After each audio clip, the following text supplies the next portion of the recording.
तो चलिए मेरे प्यारे दोस्तों, कैसे हैं आप सभी लोग। और आपकी जो प्रिपरेशन है हो बहुत अच्छी चल रही होगी यूपीएससी की।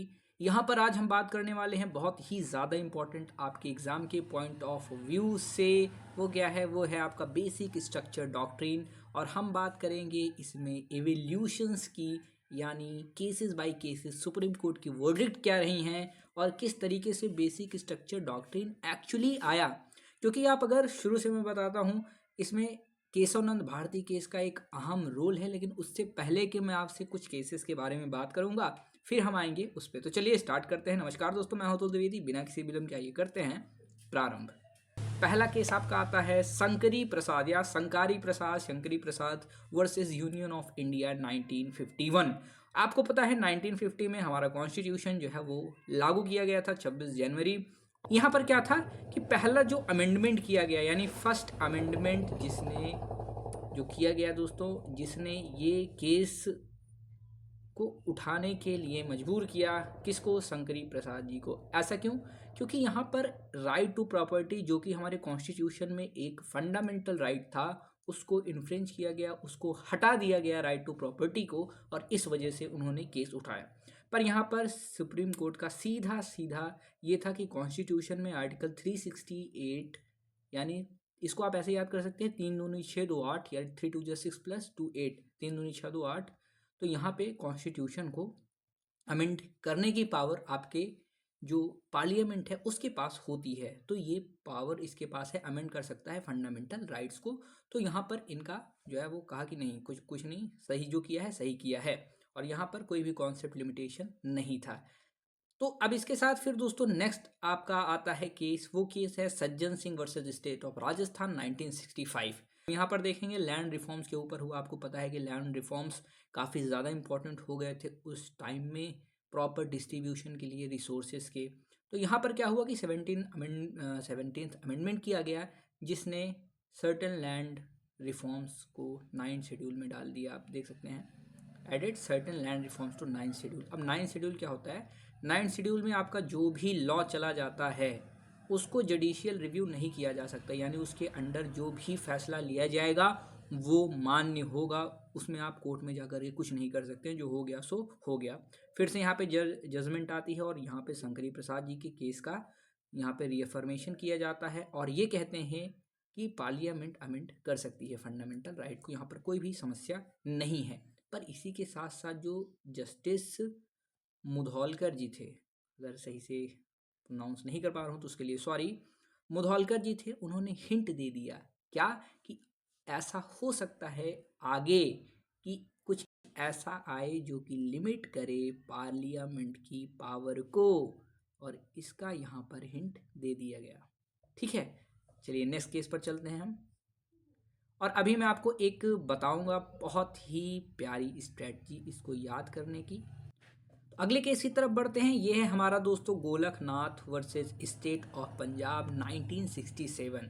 इसमें भी फंडामेंटल राइट को अमेंड कर सकती है या नहीं, इसके ऊपर चैलेंज किया गया। क्योंकि पंजाब में अगर देखेंगे, क्योंकि ये पंजाब का है, स्टेट ऑफ पंजाब के खिलाफ है, तो यहाँ पे Punjab security of land tenure act 1953, जो कि 17th अमेंडमेंट के अंदर 9 शेड्यूल में डाल दिया गया था। अभी इसके पहले भी आप लोगों ने वो केस देखा है, पर इसको डालने की वजह से 9 शेड्यूल में यहाँ पर कोई जुडिशियल रिव्यू नहीं कर सकता है, इसके ऊपर केस किया गया। ठीक है, कि क्या इसको कर सकते हैं या नहीं कर सकते हैं। और ये गोलकनाथ केस ही एक ऐसा केस है जो कि आप देखेंगे तो काफ़ी ज़्यादा अच्छा आपको लगेगा, और यहीं से शुरुआत कहीं ना कहीं होती है लिमिट करने की, आपकी कॉन्स्टिट्यूशन को अमेंड करने की पावर जो कि पार्लियामेंट को दी गई है।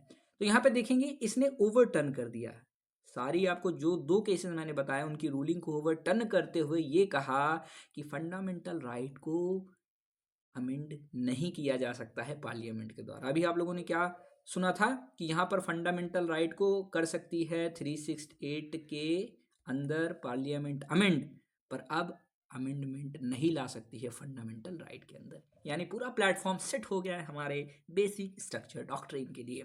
तो अब यहाँ से सिग्निफिकेंस इसमें क्या हुआ कि कॉन्स्टिट्यूशन की सुप्रीमेसी स्टैब्लिश की गई।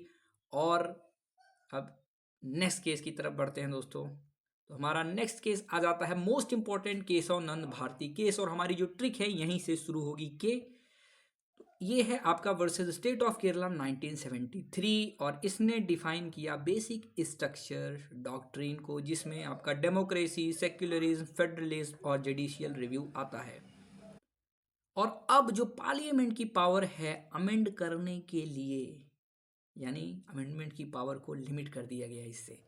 इसमें इशू क्या था एक्चुअली दोस्तों कि जो 25th, 24th, 25th, 26th and 29th amendment थे लैंड रिफॉर्म से रिलेटेड, अभी सारा मैटर लैंड रिफॉर्म पे ही चल रहा है, क्योंकि एक वही पहला आपका फंडामेंटल राइट था जो कि अमेंड किया गया था ना। तो उसी के ऊपर सारे मैटर आपको घूम फिर के वहीं चल रहे हैं जो जो स्टेट इंप्लीमेंट कर रहे हैं, क्योंकि लैंड अगर आप देखेंगे तो लैंड आपका स्टेट लिस्ट में आता है और लैंड के ऊपर स्टेट है का दबदबा है। तो आप देख सकते हैं, तो उस हिसाब से जो स्टेट है वो अलग अलग स्टेट्स अपने हिसाब से एक्ट लाएंगे, तो यहाँ पर ये समस्या हो रही है। अब यहाँ पर बेसिक स्ट्रक्चर डॉक्ट्रिन आ गया है, इसके बाद के केसेस की तरफ हम आगे बढ़ते हैं। इसके बाद का जो दोस्तों केस आता है हमारे सामने वो है इंदिरा गांधी वर्सेस राजनारायण 1975। तो ये इंदिरा गांधी जी का केस है। इसमें क्या हुआ कि 39th अमेंडमेंट लेके आया गया। इसमें क्या किया गया था कि जो इलेक्शन है प्राइम मिनिस्टर का उसको जुडिशियल रिव्यू से बाहर कर दिया गया, यानी जो भी प्राइम मिनिस्टर का इलेक्शन होगा उस पे कोर्ट कोई भी रिव्यू नहीं कर सकता है, या फिर कोई चैलेंज उसको कोर्ट में नहीं कर सकता है कि कैसे हुआ, क्यों हुआ, कहाँ से इलेक्शन हुआ, कैसे हुआ, कुछ नहीं, बस हो गया जो आपका रिप्रेजेंटेटिव चुन के आया आया। फिर पर यहाँ पर कोर्ट ने क्या किया, कोर्ट ने स्ट्रक डाउन कर दिया इस अमेंडमेंट को, कहा कि ये बेसिक स्ट्रक्चर डॉक्ट्रिन के खिलाफ है, और इसने रीअफर्म किया जुडिशियल रिव्यू को, यानी जुडिशियल रिव्यू हो सकता है किसका, जब भी प्राइम मिनिस्टर आपका इलेक्टेड होते हैं तो। और ये कॉन्स्टिट्यूशन के बेसिक स्ट्रक्चर को किसी भी प्रकार से हार्म नहीं कर सकता है। तो यानी 73 के बाद 75 में ही BSD को काफ़ी ज़्यादा एक अच्छा अपॉर्डेट कह सकते हैं स्ट्रेंथन करने का इसने काम किया है। चलिए बढ़ते हैं अगले आपके केस की तरफ, जो कि है Minerva mills versus Union of India 1980। यहाँ पर क्या किया गया, यहाँ पे चैलेंज किया गया 42nd अमेंडमेंट को। 42nd अमेंडमेंट में क्या था दोस्तों, इसको हम मिनी कॉन्स्टिट्यूशन के नाम से भी जानते हैं। कई सारी चीज़ इसमें की गई हैं, अगर आप नीचे कमेंट करके बताएंगे तो आपके लिए एक हम अच्छी सी वीडियो बनाएंगे 42nd अमेंडमेंट के ऊपर। पर अभी हम BSD पढ़ रहे हैं, बेसिक स्ट्रक्चर डॉक्ट्रिन पढ़ रहे हैं। तो इसने क्या किया, बेसिक स्ट्रक्चर डॉक्ट्रिन में मैंने बताया फंडामेंटल राइट भी आता है। तो गवर्नमेंट ने कहा नहीं भाई, हम फंडामेंटल राइट के ऊपर रखेंगे directive principles of state policies यानी DPSP को। बट ऐसा कैसे हो सकता था, फिर से भाई मिनर्वा मिल्स वाले पहुंचते हैं, केस आपका कोर्ट में जाता है, और ये 42nd अमेंडमेंट के पूरे जो आपकी अमेंडमेंट है उसको स्ट्रक डाउन नहीं किया जाता। यहाँ पे लिखा गया है देखिए पार्ट, यानी इसके इस पार्ट को हटा दिया जाता है, और ये कहते हैं कि लिमिटेड अमेंडिंग पावर कॉन्स्टिट्यूशन। और यहाँ पर फिर से BSD आ जाता है और लिमिट कर देती है पार्लियामेंट की पावर को सुप्रीम कोर्ट, ये कह करके ये बेसिक स्ट्रक्चर डॉक्ट्रिन में है। और यहाँ पर एक और हिदायत दी जाती है कि अगर हम DPSP की बात करते हैं, DPSP और फंडामेंटल राइट के बीच में बैलेंस होना चाहिए, यानी दोनों एक दूसरे के पूरक हैं, ऐसा नहीं है कि एक दूसरे से बड़ा है। लेकिन जब भी कोई ऐसा केस आएगा जिसमें DPSP और फंडामेंटल राइट के बीच में चुनने की बात आएगी, तो हमेशा फंडामेंटल राइट को ही ऊपर रखा जाएगा। आते हैं हम अपने 7th केस की तरफ, जो कि है women Rao versus Union of India 1981। अब यहाँ पर क्या हुआ कि यहाँ पर चैलेंज फिर से वही बात होती है, 9 शेड्यूल में डाल दिया जाता है जुडिशियल रिव्यू से बचने के लिए, और लॉ को केशवानंद भारती के बाद में। लेकिन यहाँ पर क्या होता है, यहाँ पर कोर्ट ये कहता है कि बिफोर अप्रैल 24 1973, यानी अप्रैल 24 1973 के पहले, यानी केशवानंद भारती जजमेंट की डेट से पहले जो जो लॉज डाले गए थे आपके 9th शेड्यूल में, वो उनका जुडिशियल रिव्यू नहीं किया जा सकता है सुप्रीम कोर्ट के द्वारा। उसके बाद जो कुछ भी होगा वो जो है बेसिक स्ट्रक्चर टेस्ट के लिए एलिजिबल है, उससे पहले नहीं है। तो यहाँ पर एक लिमिट लगाई गई देखिए, लेकिन ये टेम्प्रोरी लिमिट थी। क्यों? क्योंकि आगे वाले केसेस में मैं आपको बताता हूँ इसको भी हटाया गया है। तो बेसिक स्ट्रक्चर डॉक्ट्रिन को यहाँ पे एक जगह इम्प्लीमेंट जो है लिमिट किया गया। तो आपके प्रीलिम्स में यहाँ पर एक ऐसा सवाल बन सकता है कि ऐसा कौन सा केस है जिसमें लिमिट किया गया था बेसिक स्ट्रक्चर डॉक्ट्रिन को, तो आप women Rao versus Union of India 1981 select करेंगे, ये बन सकता है क्वेश्चन, ठीक है। और एग्जाम्पल्स के लिए भी आप इसको यूज़ कर सकते हैं। फिर नेक्स्ट केस आता है हमारा S R Bommai union of India 1994, S R Bommai versus. Scope यहाँ पे है क्या, आर्टिकल 356, यहाँ पे प्रेसिडेंट रूल की बात हो रही है और जो डिसमिसल होता है स्टेट गवर्नमेंट्स का, इसका भी चैलेंज किया गया क्योंकि एस आर बोमई जी कर्नाटक के उस समय सीएम थे और यहाँ पर जैसे ही प्रेसिडेंट रूल लगता है तो वो कोर्ट चले जाते हैं। यहाँ पर कोर्ट क्या कहता है कि जो आपका फेडरलिज्म है और जो आपका सेक्युलरिज्म है, ये दोनों पार्ट किसके हैं, आपकी बेसिक स्ट्रक्चर डॉक्ट्रिन की। और बेसिक स्ट्रक्चर डॉक्ट्रिन के किसी भी पार्ट के साथ छेड़छाड़ नहीं की जा सकती है। यानी यहाँ पे क्या है कि अगर आप डिसॉल्व करते हैं स्टेट गवर्नमेंट को और यहाँ पर प्रेसिडेंट रूल को लाते हैं, की छेड़छाड़ या फिर प्रिंसिपल्स को अंडरमाइन नहीं कर सकती है पार्लियामेंट। नेक्स्ट केस की तरफ चलते हैं, L Chandra Kumar versus Union of India 1997।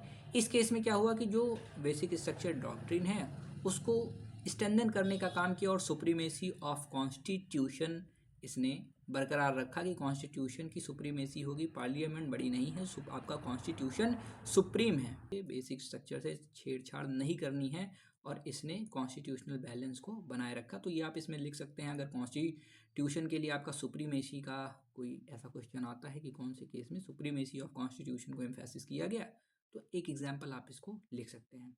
अब बात करते हैं नेक्स्ट केस की, जो कि है I R Coelho versus State of Tamil Nadu 2007। इसमें भी क्या है कि पोस्ट यानी केशवानंद भारती केस के बाद वैलिडिटी जो है उसको एड्रेस करने के लिए लॉ की 9। अब यहाँ पे फिर से जजमेंट आई। यहाँ पे जजमेंट क्या आई कि जो कोई भी लॉ है, सारे के सारे लॉ, चाहे प्री और चाहे पोस्ट यानी रेट्रोस्पेक्टिव भी है, पीछे वाले की जो आपकी लॉज हैं, are subject to basic structure doctrine. इससे पहले मैंने क्या कहा था कि लिमिट किया था बेसिक स्ट्रक्चर डॉक्ट्रिन को कि प्री 1973 24 अप्रैल उससे पहले के जो लॉ 9 शेड्यूल में डाले गए हैं उनमें बेसिक स्ट्रक्चर डॉक्ट्रिन टेस्ट नहीं हो सकता है। पर अब इसमें होगा, सारे लॉ से होगा अगर वो फंडामेंटल राइट को वायलेट करते हैं, चाहे 73 के पहले हो चाहे 73 के बाद हो। तो इसने स्ट्रेंथन किया आपके जुडिशियल रिव्यू को और इसने लिमिट किसको किया, उसमें लिमिट किया था किसको, जुडिशियल रिव्यू को, इसमें लिमिट कर दिया 9th शेड्यूल की इम्यूनिटी को, जो उसको इम्यूनिटी प्रोवाइड की गई है जुडिशियल रिव्यू से, उसको लिमिट कर दिया कि भाई इम्यूनिटी तुमको दी गई है ठीक है, पर फंडामेंटल राइट के साथ कोई छेड़छाड़ नहीं। इसीलिए कहा है, कहते हैं दोस्तों ना, गार्जियन किसको, सुप्रीम कोर्ट को। अब यहाँ पर दोस्तों हमारा लास्ट केस आता है, इसके बाद हम बात करेंगे आपके ट्रिक की। तो लास्ट केस, ये जो लास्ट केस है दोस्तों, अगर मैं इसकी बात करता हूँ तो यहाँ पर NJAC यानी नेशनल जुडिशियल अपॉइंटमेंट्स कमीशन को अनकॉन्स्टिट्यूशनल करार देते हुए स्ट्राइक डाउन कर दिया गया था 2015 में। ये देखिए स्ट्राइक डाउन कर दिया गया। इसमें क्या था, इसमें ये था कि एक ऐसा कमीशन होगा जो कि अपॉइंटमेंट्स की रिकमेंडेशंस करेगा सुप्रीम कोर्ट्स में और हाई कोर्ट्स के जजेस को, यहाँ से सुप्रीम कोर्ट से हाई कोर्ट में या हाई कोर्ट से सुप्रीम कोर्ट में ट्रांसफ़र करने के लिए जजेस को। तो इसमें क्या हुआ कि आपको पता है कि कॉलेजियम सिस्टम पर वर्क करता है आपका सुप्रीम कोर्ट और हाई कोर्ट का जो अपॉइंटमेंट है वो। तो यहाँ पर अगर ऐसा कोई कमीशन गठित किया जाता जिससे ये इस कमीशन के पास पावर आ जाती कि रिकमेंड कर सकता था जजेस को, तो यहाँ पर सुप्रीम कोर्ट और हाई कोर्ट और कॉलेजियन सिस्टम की अथॉरिटी पर खतरा हो जाता, जिसकी वजह से सुप्रीम कोर्ट ने इसको स्ट्रक डाउन कर दिया।